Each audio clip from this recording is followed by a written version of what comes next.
Bonjour très chers internautes, Balandia Bassangwa Congo, René de Kinshasa, votre émission Obolingaka pièce contre pièce, présentée par votre humble serviteur Benjamin Mwanasuka, Oabengaka actualité Chouchou Nabino. On va essayer de parler mon collègue Assemblée nationale et Sengamaki rapport local la Oyo ya commission aux acquis paritaires Bachaki pour ma les désignation à présent c'est ni bagi dans la rapport na bango ba déposer qu'on a bureau mais fallait mon collègue le côté la plénière et tobeta masolo ya 5 ans à 5 ans on a table de négociation bazon on a table de négociation pardon pour les confession religieuse tobeta pe masolo ya ba finaliste au bakendaki na permanence il y a peu perdu vous allez voir les images tobeta pe masolo awa ya Floribert Chebeya et ça passe tobé tapé ma solo awa moi et belé parce que l'actualité politique l'oblige encore une fois na mabota nabino bonjour très chers internautes ba congolais il faut dans la culture il y a beau comprendre ma musu na boka na biso au moment où on a joué Sabino au lebiso ba congolais tous en amawa mamuso za mamuya esala opasi omicha lesika ya muninga omicha pe l'objet de larmes aux yeux au monde que vous comprendre ngai au monde que Floribert Chebeya bazo pe sa témoignage sa témoignage va comprendre ngai bazo pe sa témoignage ça fait très mal et pas à moi comme policier il y a assassinat qui va participer qui pardon na liwa makambo ya Chebeya Jacques Mungabo oyo tanga lobi ah non ezama mususu mutufaza ndeko nayo pour kapasi wana il faut à moto yo oyebi passer au perdre ndeko baboma Chebeya na mboka oyo pa ba policier wana na kotanga awa nazuko kati likolo ya vous comprenez ngai moi émotion babi le policier prévenu Jacques Mungabo a avoué reconnu devant la justice que baboma Chebeya na sima na ba pesa $50 et bakenda ko célébrer liwa ya mutu. Et tous ces gens là qui nous parlent mutu pe moi ba loba ils sont où? Quand nous avons perdu notre frère Chebeya c'est notre frère, c'est notre sang. Son moment monsieur Kita, ça fait très mal. Vraiment très mal. Parce que je vois nos frères congolais, on veut piétiner. Natikalo mona ba congolais osala makele l'été. Soza mamba pamba, wani baba osala makele. Mais voilà notre frère. Accueilli. Nicolas a $50, on tue quelqu'un. Aux monde que bomi moto. Et tu rentres pas na yo, na mémoire tranquille. Eh, je sais accélérer ma cam. Tout le monde a ma cam. Tout le monde a ma cam. Des régimes yo, ba fandi bazo comparer. Na Kabila pendant 18 ans. Est-ce que vous expliquez 18 ans à Kabila 2 ans et demi à Fachi Bassi m'a assassiné Nicolas $50. Les images sont en train d'attester témoignage de quoi ça. Ils ont tué sur ordre de hiérarchie mais surtout ceux qui na mozindo poto yeba makambo Chebeya oyo. Quel est le problème que Chebeya avait par rapport il y a régime passé. C'est là où nous comprenons que tout ça parce qu'il avait des preuves. Il y a un massacre en Goudou à Congo.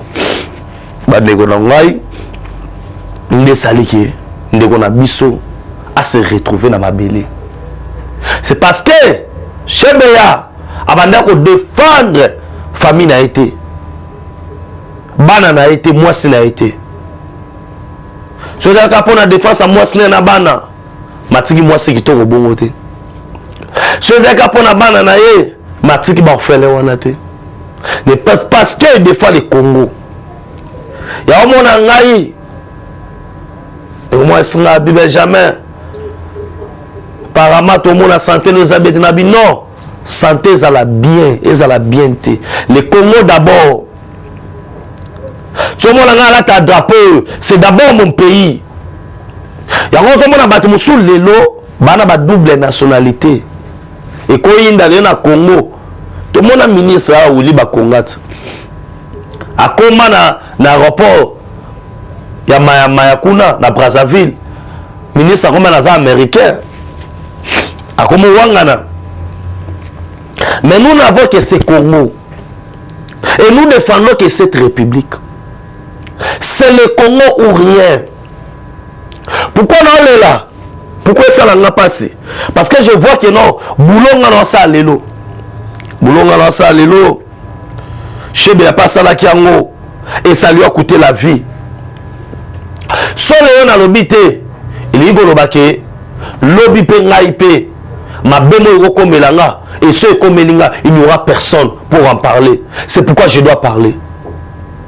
Je dois parler parce que trop c'est trop. Dans ce dossier, il y a total hiérarchie.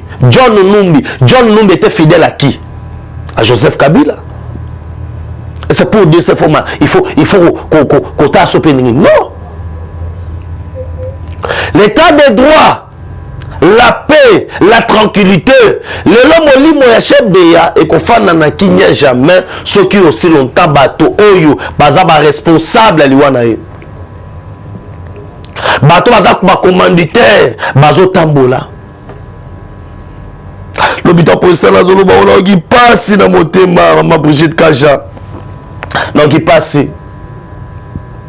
Nathalie mutu lokola nga à côté de ma belé et ces policiers là récompensés dans $50 américains à l'époque à Kabila une affaire il y a 90 000 francs congolais dans les lignes qui passent n'a dit oh Floribert Chebeya à côté de ma belé à cause de $50 ah Bible les en a raison les gens auront pour ennemis les gens de leur propre famille. Il y a un niveau de mandeko au détriment il y a des commanditaires ou soit des étrangers. La voix de sans voix n'est le soumunaï. Et Rachabe ya Salaki, il y a que défendre l'intérêt à Congo, il y a que défendre les droits de l'homme. Les Lakota Mabele, justice, il y a Mbokalanga, Téléma. C'est pourquoi la Bible dit la justice élève une nation. Il est grand temps que les Congolais qu'on puisse comprendre, tout Téléma. De comprendre, de la éveiller, de côté dans la futilité, de côté dans la non-sens. Défendons la République, aimons notre pays, pardon. Aimons la République démocratique du Congo. La Bible demande même que nous puissions prier pour ces pays. Prions pour nos autorités. Parce que notre peuple dépend. Aujourd'hui, chez Béazan Babélé, moi c'est la batikali, il coûte $50 dans le niveau. Après ça, il y a un Kabila congolais. Dès que vous avez Kenya, allez vous la mandirect dans Maroc, il y a ça, ma révélation. 18 ans Kabila, tu reçois l'émission, tu as solo, mais tu as de Amoutou. Il n'y a pas de changement. C'est Kabila qui dirige. Est-ce que Nathan ou Kabila, John Numbi Rokima? Tu peux découvrir qu'il y a une chambre froide. Dans le John Numbi, il y a un congélateur. C'est Bachara Bibembe. place à Charabibimbe. Wapi na avenue des Orangers, avenue moko très dangereux. On va Kabila tout bazaki wana. On a mené les gens bazo katabango. On a découvert des corps, les images trop tala na passe na motema. Na passe. Bato muso biso to bike babunga. Ba limwa nzo ande baboma bango. Baboma bango. Tolo baté. Tolo bayango pièce contre pièce. Actualité moi na souka pen chemin. Bon la émission oyo bozala, bo s'abonner et belé, bo partager. Bo panza sango mokili mobimba. Nous avons besoin que le monde entier puisse comprendre. Nous avons besoin d'une justice. Oyo lelo grâce à Mokonza Mboka, le Congo a commis un rail à Zotambola. Le géant qui dormait. C'est pourquoi nous soutenons Fachi. Car Fachi c'est notre frère, c'est notre sang. C'est notre frère, c'est notre sang. So bongote même trop. So bongote, badoso to ngato bangonde. Et Moussala est continué parce que l'habitant ba otanga na bi nzambe na ngai. Et son frère Bazana. Babi, sur ordre de la hiérarchie, en échange de $50 pour chacun policier qui avait participé. Nous avons acheminé le corps de Chebea dans la voiture pour aller l'abandonner vers Mitendi. Et son chauffeur, Fidel Bazana, a été enterré dans la ferme privée du général Badidja. Puis, nous sommes allés fêter chez Daniel Moukandilaï. À chacun, nous avons reçu un prime de $50. Ça, c'est grave. Babomi Moudoubago sa fête. Yaya, Makila Moudouzaga Teti. Très Teti. Et dans Sabine aujourd'hui, les années passent. Mes crimes, moi, tout beau, ça n'a pas été. Motobo Sanangwe Zate et Yango Lelo. Ça continue. Coup de chapeau na Mokonza Mboka, coup de chapeau dans la justice congolaise. Moussala Eko Bakaka. Et deuxième point ngana lobela. Assemblée nationale ayambi ba otobenga kaba rapport. On va appeler ça une commission paritaire pour dégager les voies de solution pour la mamotali CENI. Mes frères et sœurs, vous allez comprendre que non, balingi bako tsapso na G. Oyo comme na biso na biloko mi balé glissement. Et tant qu'on va devoir faire accomplir le glissement, on met la biso au dialogue. Écoutez maintenant comment ça se passe. Comment ils tirent les choses à longueur. Pourquoi balingi bata ekende pour tout un dialogue?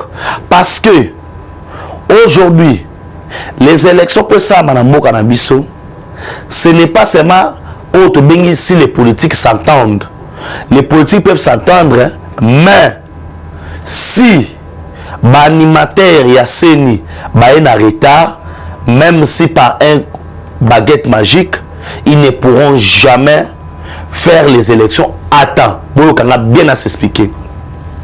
Élection, pour ça, la maison aspect au bengi technique. Et l'aspect au bengi technique, ils allaient baser na auto bengi temps. Parce qu'il faut besoin de temps. Il y a Kotinda, ba commande ba librairie, et ça, il y a ba isoloir, boki na ba société ba plastique, et ça, il y a ba plastique, oyo ba rocha, ba nini, ba imprimerie à minene. Vous allez comprendre que toutes ces histoires-là, ils en attendent. Ceux qui sont rapport à imprimer autant de bulletins de vote, et c'est à 45 jours. Ceux qui vont couper ça na retard, il y a 35 jours, na 15 jours, et qu'on a impossible d'imprimer il y a 45 jours. Yango, aspect on faut bailler bayango. Et bande qu'on a biso oyo ba pesa ki bango charge ya baluka ko pesa ba confession religieuse temps tout monde qui ba 72 heures ba 72 heures ba 72 heures Au moment où Cour constitutionnelle a rendre arrêt naïe, je répète bien, arrêt à Cour constitutionnelle ezalaka irrévocable. Basa il a quand discussion te parce que Cour o eleki yango ezate. Yango nde en matière judiciaire, yango nde instance ya suka pour la République démocratique du Congo.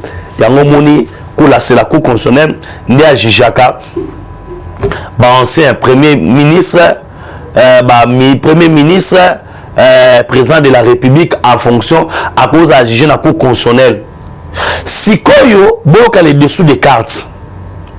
Au moment où l'Assemblée nationale lobby déjà baiko déposer rapport na kati ya bureau pour na koloba que non monta diriger seni yo après avoir échec à ma confession religieuse.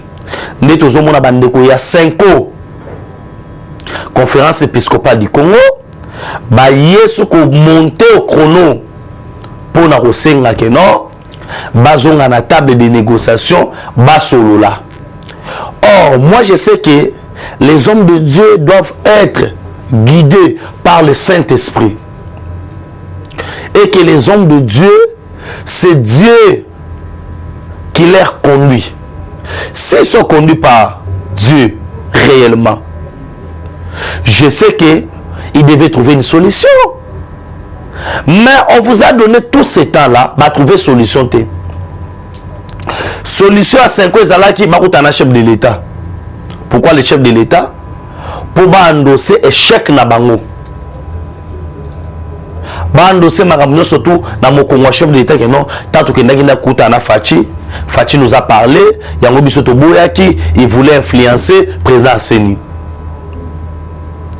Il y a une deuxième proposition, Nanga a continué le processus électoral en attendant le président Seni Moussoussou Aya. Ezali, Otobengi, proposition Moko Otobi, Toronimangote, pourquoi? Ces gens ici ont accusé Nanga Azali Moutoua Kabila. Ces gens ici ont accusé Nanga Kazali Moutoua Kabila. Que Nanga a préparé la tricherie. Aujourd'hui, vous dites à Nanga Abanda, Nanga soit abandi to ebina Congo de Salamaka. Le président Oyakoya wana ya Seni par Oloba, abandi la makamwasa na ndenge na ye. Ils veulent tirer les choses à la longueur. C'est pourquoi, Assemblée nationale, il y a une décision. Il y a pour entériner Kadima. Il ne faut pas suivre la biloko, non. Ambassadeur États-Unis, à que qu'on soit na bato Akamba, à que soit na papa Simo, pour basala, non. Denis Kadima, Congolais, le roi ba Congolais, nous surtout. Il y a des fois dans la scène, parce qu'il y a des moutalongi na maponami. Toye kokende, toyoki kotoyo, ensemble pour le changement. Il y a Moïse Katumbi. Oyo, Bazo Silika, ils ne vont pas participer. Messieurs, je vous appelle au calcul. L'Union sacrée, c'est 391 députés. Si les 391 ensemble dans 70, même si l'ensemble quitte l'Union sacrée, nous serons à 321. Même si va influencer Batumoussoussou, nous serons à 300. Tozalaka dans la majorité. N'est-ce pas ensemble, ils sont des hypocrites. La loi des pères et des mères, ils ont dit, on a dit non. Tout qui n'a pas élection. Maintenant, quel est l'objectif? L'objectif, ces gens ici, ils sont incapables. Là, je vous dis aujourd'hui,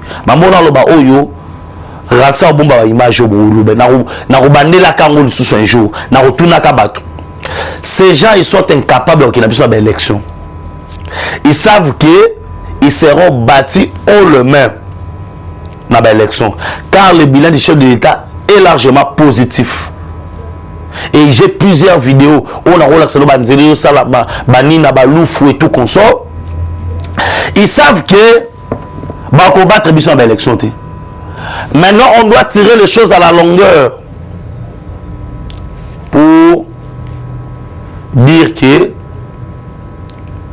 chef de l'État ne veut pas organiser les élections. Chef de l'État aligné glissement. Or, c'est eux qui sont à préparer, ils ont préparé glissement. Il veut que la machine est bloquée.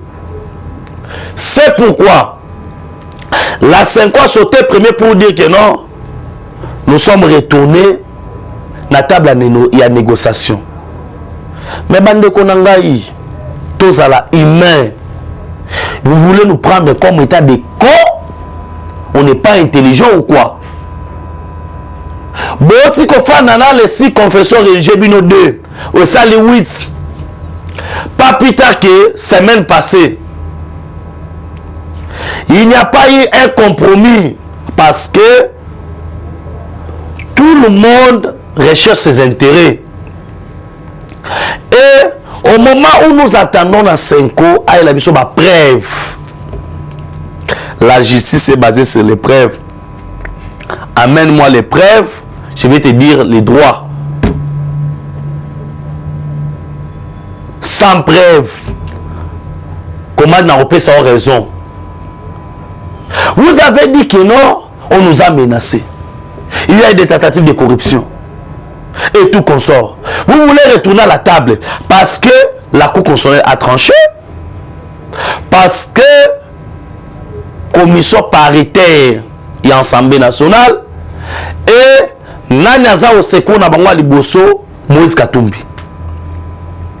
On a rappelé que la passe sur Moïse Katumbi lobi les non a défi au longo union sacré les 70 députés ba Holanda oté. Wana bu Canada talelo les 70 députés ba Holanda oté. Et bien ba otikala. C'est pour vous dire que non, jusqu'à la preuve du contraire, ensemble bazali na député, c'est un parti politique créé après les élections de 2018. Et nous savons bien le que Nakati wana ils ont un regroupement, ils ont un parti politique qui est sangani pour ça regroupement wana. Mais ensemble étant que parti politique il y a 0 député. Et non on que tous ces gens-là vont te suivre. C'est pour démontrer combien les gens ont une mauvaise foi. Tout le monde a combien de bateaux, balingi été, mokonzamboka resirté. Nous comprenons combien les gens balingi mboka oyo ezina na mai. Na olobela ngoko na olobela te. Il y avait des gens qui parlaient ba voyage awa. Le là que Dubaï a commis kuna 1 milliard et koti. Mitu kezoya. Muto olobela ngo azate. Muto ochama kelela azate. Atika voyage na défaut. Ba investisseur ba oyate o bazoya na banane. C'est pour vous dire que non, c'est purement distraction. C'est pourquoi moi je demande pour dire que Bacha Batu na Mbebate. Le Congo doit aller de l'avant. Le Congo nous appartient à tous. Ce n'est pas une personne. Nous sommes au sein de l'Union sacrée, c'est 391 députés. Tous les 391 députés, sont ensemble. Moïse a intimidé Batouté. Après avoir tué ces pays, il y a des documentaires. Autre Oazango besoin de tinda na documentaire.